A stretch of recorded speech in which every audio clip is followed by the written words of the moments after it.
Welcome to this edition of the Tiger Men's Basketball Report. I'm your host, Spiro Maricas, along with the head coach of the Tigers, Pat Scarry, and coach a tough road trip against Duquesne.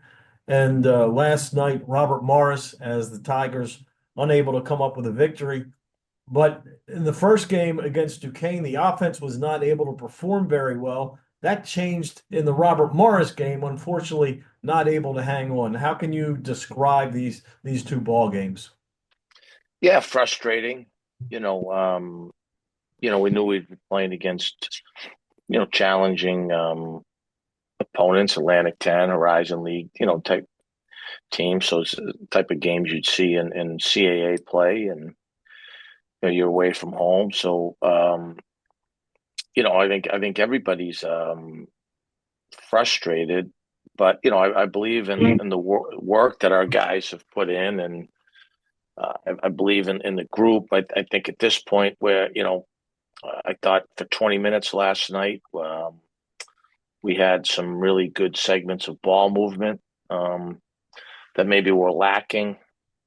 But before that, and then in the second half, obviously we didn't take care of the ball, and we've on the season had been pretty good at that, and we didn't do a good job of guarding the ball. So we're not where we need to be in terms of our consistency, right? So we've got to we've got to keep practicing. We've got to clean some stuff up. And there's runway in front of us. But yeah, that's like, it's to be Captain Obvious, but yeah, that's a tough loss. You were up by 16 at halftime against Robert Morris, and I know after on the post-game interview, you said that you told the team that there were only two things you had to do, and unfortunately, the team didn't do either one. Yeah, I mean, not but it right, it happens. I think, like I said, I've got some veteran guys that I believe in, that I know we can help them play more consistent basketball, and it's on us to do that. That we talked at halftime about, hey, look, we've got to guard the ball. They're going to just drive the ball, and we've got to make sure we take care of it. I think what's some of our reads weren't great in the second half. They didn't press till the last minute. Played a little zone.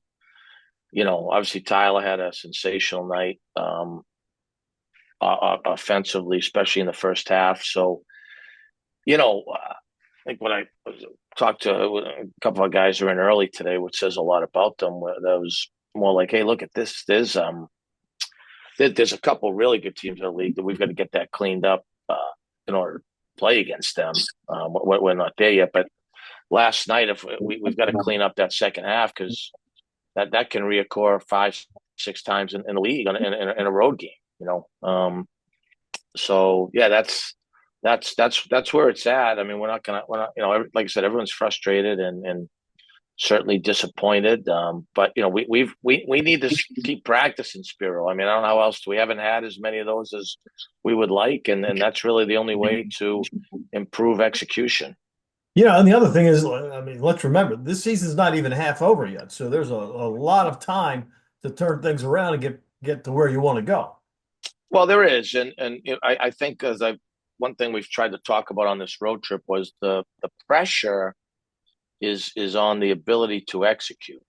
It's not on everything else that people fill your head with or you read on social media. And if we've missed that, we've got to rectify that quickly when 18 to 24-year olds, right? I mean, because it's the pressure is on how we executing so that we can hopefully have the performances and the rewards that we want. I think right now the answer is we've been very inconsistent in different areas of execution. I hope our guys, I always worried about this, coach. I hope our guys don't care or feed into what's on their phones, what somebody tells them, because that's not going to help their performance, which in turn is not going to help our performance. But that's certainly you got to coach chemistry every day. That never changes. It's certainly not going to change. I look forward to the challenge that's ahead. I think that now that we finally have all 10 guys again, right? we've got to, when we haven't done a good enough job with it, we've got to quickly figure out who, what, where, when, and why. And we got to do that pretty quickly because the conference is right around the corner. Well, this week, one game on Sunday at TU Arena as the Bryant Bulldogs come in, a team you lost to in a wild one up in Long Island last year in double overtime. And, they're led by Pinson, who's shooting 51% from three-point range, averaging almost 19 points. And he hurt you guys last year. Earl Timberlake, another player for Bryant that has been very effective against Towson. I mean, this is a team averages 85 points, so your defense is really going to have to be on point. Well, yeah, you just mentioned two guys that are all league players. I mean, Bryant's like us played a brutal schedule. And they're They 2-0 in the CAA. Well, I was going to say they beat Drexel and Delaware, um, both on the road. So it's a great test for us. Especially going to test. I think it'd be two things really, which we struggled in the second half. Can we guard the ball? Do we have enough resistance to do that? And then can we make sure that the ball moves so that we get good shots like we did? We probably did that last night for 25, 26 minutes. We had about 5, 6 minute stretch in the second half where we got back up 10 again, where it was pretty good. So yeah, they'll present, like I said, they're a team that could win our league.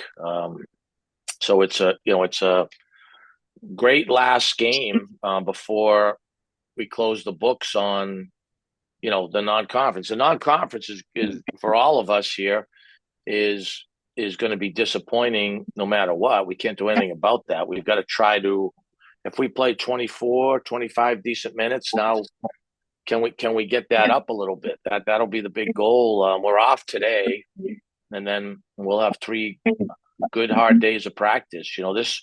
This group has practiced well. We just haven't had a lot of practices, but we're getting back to that, and that'll be important for Bryant, and then it'll certainly be important when we have 6 days of practice before conference play starts. Yeah, so this is the last non-conference game, and then you open up the new year just with Wilmington and Charleston, a couple of middle of the road teams, I guess. Yeah, I mean, we'll turn the page for those. We know how good those teams are, and we've historically had great battles against 2 very, very good programs. But focus will be on Bryant, and then try to reset on some things we need to do better. Like I said, nothing's waned in our goals or the group. We just I'm disappointed in myself and frustrated at some things, but this isn't a time to feel sorry about those things. We've got to provide solutions to our guys and clean some things up. Like I told you, who, what, when, where, and why is we got to get that figured out quickly. Well, sounds like you went to one of Dr. Vatz's classes. No comment. Coach, we appreciate the time, and we hope everybody comes on out to TU Arena Sunday, 1 o'clock. No Ravens game that day, so no excuses. Come on out. Yeah, And, we're gonna need everyone. They get they'll see a good ball game. They'll see a heck of a team in Bryant. So our guys will be excited for that opportunity. all right, thank you, Coach.